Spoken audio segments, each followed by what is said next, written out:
পাউরুটি দিয়ে বরাবরই একই নাস্তা তৈরি করতে করতে আপনারা যদি বোর হয়ে যান তাহলে এই ইউনিক নাস্তাটি একবার ট্রাই করতে পারেন। আর আপনাদের হাতে যদি 10 থেকে 15 মিনিটের মতো সময় থাকে তাহলে খুব ইজিলি আপনারা এই নাস্তাটি তৈরি করে নিতে পারবেন। আর দেখবেন যে বাচ্চা থেকে বড় পরিবারের প্রত্যেকটা সদস্যই রেসিপিটি খুব পছন্দ করবে।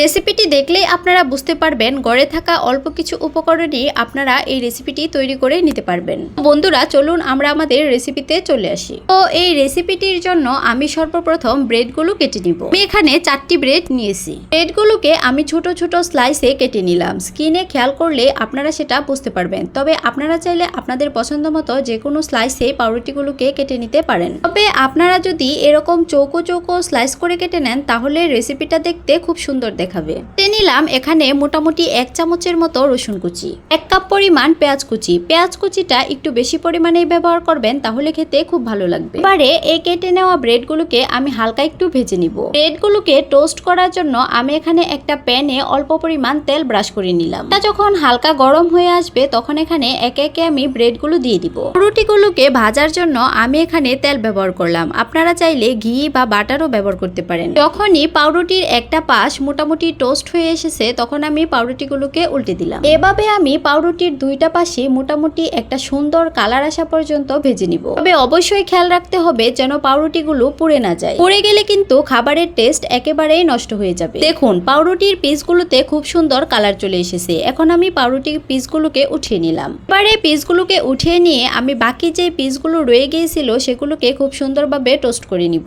আর আমি নাস্তাটা তৈরি করার জন্য প্যানে দিয়ে দিলাম 1 চামচ পরিমাণ তেল। সাথে আমি অ্যাড করে দিলাম 1 চামচ পরিমাণ ঘি। এতে করে কিন্তু নাস্তা থেকে খুব সুন্দর একটা ফ্লেভার আসবে। এবারে তেল আর ঘিটা যখন মোটামুটি গরম হয়ে এসেছে তখন আমি এখানে অ্যাড করে দিলাম পেঁয়াজ কুচি। এখানে 1 কাপ পরিমাণ পেঁয়াজ কুচি করে নিয়েছি। পেঁয়াজটা মোটামুটি 30 সেকেন্ডের মতো ভেজে নিয়ে এখানে আমি অ্যাড করে দিলাম রসুন কুচি। আপনারা অবশ্যই রসুন কুচিটা আগে ভেজে নেবেন, তারপর এখানে পেঁয়াজটা ব্যবহার করবেন। আমি রসুন কুচিগুলো আগে দিতে ভুলে গেছিলাম, তাই এ পর্যায়ে রসুন কুচিগুলো দিয়ে একটু ভেজে নিলাম। অবশ্যই খেয়াল রাখবেন যেন রসুন কুচিতে থাকা জাজালো গন্ধটা আর না থাকে। পেঁয়াজ রসুন মোটামুটি 1 মিনিটের মতো ভেজে নিয়ে আমি এখানে অ্যাড করে দিলাম টমেটো কুচি। আমি এখানে 2টা টমেটো কুচি করে নিয়েছি। টমেটো কুচি দিয়ে আবারও নেড়ে চেড়ে সবকিছুকে মিশিয়ে নিয়ে ভেজে নিব। পর্যায়ে আমি এখানে দিয়ে দিলাম 1.5 চামচ পরিমাণ টমেটো সস।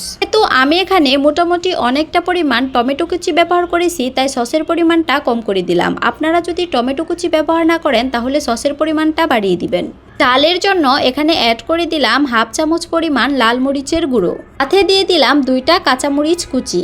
শেষে আমি এখানে অ্যাড করে দিলাম 1 চামচ পরিমাণ স্পেশাল মশলা। মশলাটা আপনারা স্কিপ করতে পারেন। আবার আপনারা চাইলে অল্প পরিমাণ গোলমরিচের গুঁড়া আবার অল্প পরিমাণ জিরা গুঁড়ো ব্যবহার করতে পারেন। তাছাড়া এসব মশলার পরিবর্তে আপনারা চাইলে একটি ম্যাজিক মশলা ব্যবহার করতে পারেন, এতেই পারফেক্ট। আমি অল্প পরিমাণ পানি দিয়ে সবগুলোকে একটু ভেজে নিয়েছি, এতে করে গ্রেভিটা ঠিক থাকবে। এ পর্যায়ে আমি অ্যাড করে দিলাম ভেজে রাখা সেই পাউরুটির পিসগুলো। পাউরুটির পিসগুলোকে দিয়ে খুব ভালোভাবে গ্রেভিটার সাথে মিশিয়ে নিব। স্বাদের ব্যালেন্স ঠিক রাখার জন্য আমি এখানে অ্যাড করে দিলাম 1 চামচ পরিমাণ চিনি। সাথে আরও অ্যাড করে দিলাম 1 চামচ পরিমাণ ঘি। এতে করে নাস্তার টেস্টটা আরও এক ধাপ এগিয়ে যাবে। ঘিটা দেওয়ার পরপরই দেখবেন যে রান্না থেকে খুব সুন্দর একটা স্মেল ছড়াচ্ছে। এবারে আলতো হাতে চিনিটাকে খুব ভালোভাবে সবগুলো পাউরুটি পিসের সাথে মিক্সড করে নিব।